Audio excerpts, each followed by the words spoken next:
قبر میں سزا کا ایک سبب۔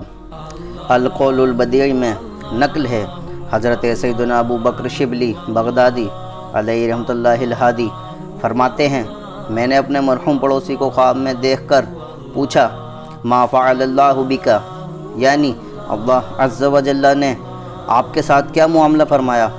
وہ بولا، میں سخت ہولناکیوں سے دوچار ہوا، منکر نکیر کے سوالات کے جوابات بھی مجھ سے نہیں بن پڑ رہے تھے۔ میں نے دل میں خیال کیا کہ شاید میرا خاتمہ ایمان پر نہیں ہوا۔ اتنے میں آواز آئی، دنیا میں زبان کے غیر ضروری استعمال کی وجہ سے تجھے یہ سزا دی جا رہی ہے۔ اب عذاب کے فرشتے میری طرف بڑھے۔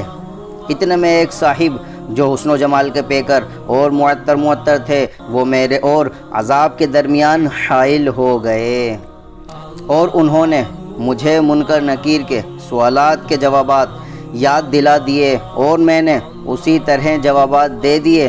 الحمدللہ عز و جل، عذاب مجھ سے دور ہوا۔